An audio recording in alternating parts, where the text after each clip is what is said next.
Welcome to my channel. నీకు చెప్పాలి, ప్రతి భావానికి ఒక కథ.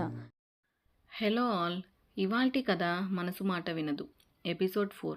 స్టార్టింగ్ 3 ఎపిసోడ్స్ ప్లేలిస్ట్ లింక్ డిస్క్రిప్షన్లో ఉంది, ఒకసారి చెక్ చేయండి. ఆ రోజు ఉదయం అభయ్ చాలా తొందరగా లేచాడు. అలారం మోగలేదు. అతని లోపల ఏదో ఒక ఆతృత.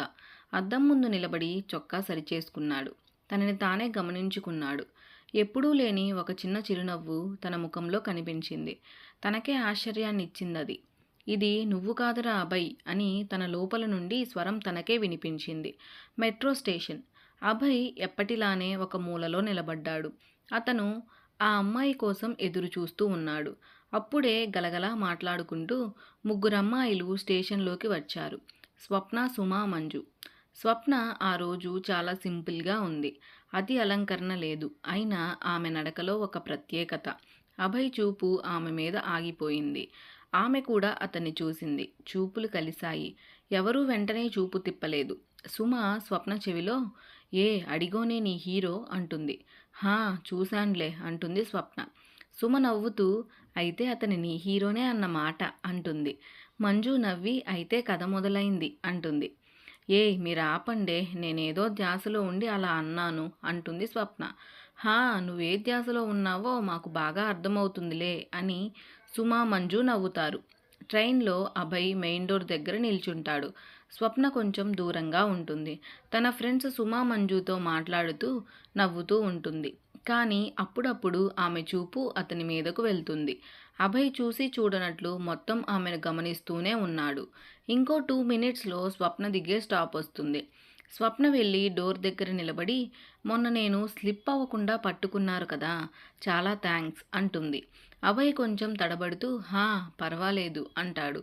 స్వప్న దిగిపోయింది. ట్రైన్ కదిలింది. అభయ్ డోర్ నుండి తను కనిపించినంత వరకు తననే చూస్తూ ఉంటాడు. కాలేజ్లో స్వప్న క్లాస్లో కూర్చుంది. కానీ లెక్చర్ ఆమె చెవుల్లోకి వెళ్ళడం లేదు. పెన్ చేతిలో ఉంది. బుక్ తెరిచే ఉంది. కానీ ఆమె ఏమీ రాయడం లేదు. అభయ్ ముఖం తన మనసులో పదే పదే మెదులుతోంది. లెక్చరర్ పిలుస్తుంది, స్వప్న, స్వప్న. ఆమె పలుకదు. మంజు ఆమెను తట్టి, స్వప్న, మేడం పిలుస్తుందే అంటుంది. స్వప్న తేరుకుని, హా మేడం అంటుంది. క్లాస్ మీద కాన్సన్ట్రేట్ చేయి స్వప్న, రన్నింగ్ నోట్స్ ఎందుకు రాయట్లేదు? సారీ మ్యామ్ అని చెప్పి స్వప్న కూర్చుంటుంది. ఆఫీస్లో అభయ్ వర్క్ చేస్తూ మధ్యలో తనలో తానే నవ్వుకుంటూ ఉన్నాడు. పక్కనే ఉన్న సాయి, ఏంట్రా మామ, నీలో నువ్వే నవ్వుకుంటున్నావు, ఏంటి మ్యాటర్ అంటాడు. ఇంతలో కిషోర్ వచ్చి, ఇవాళ మెట్రోలో వాడి పిల్లవాడితో మాట్లాడింది లేరా, అది వాడి నవ్వుకు రీజన్ అంటాడు. ఎలాగైతేనేం మా చెల్లిని పడేశావన్నమాట అంటాడు సాయి. రేయ్, అప్పుడే నువ్వు వరుసలు కలపకురా, అలాంటిదేమీ లేదు. మొన్న స్లిప్ అవుతుంటే పడిపోకుండా పట్టుకున్నాను కదా, అందుకని థ్యాంక్స్ చెప్పింది లేరా అని బ్లష్ అవుతూ అంటాడు అభయ్. నీ సిగ్గు చూస్తుంటే ఎక్కువ టైం పట్టేలా లేదులే, కానీ అంటాడు కిషోర్.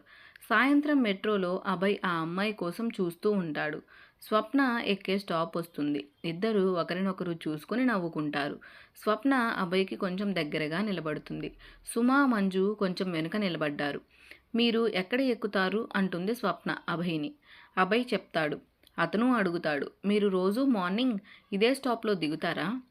అవును, నేను మార్నింగ్ ఇదే స్టాప్లో దిగుతాను, మళ్ళీ ఈవినింగ్ ఇదే స్టాప్లో ఇదే టైంకి ఎక్కుతాను అంటుంది.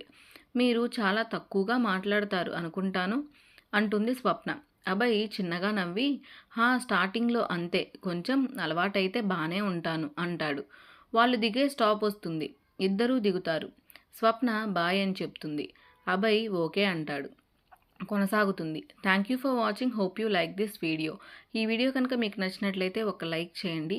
ఈ ఎపిసోడ్ మీద మీ అభిప్రాయాన్ని కమెంట్ చేయండి. Thank you.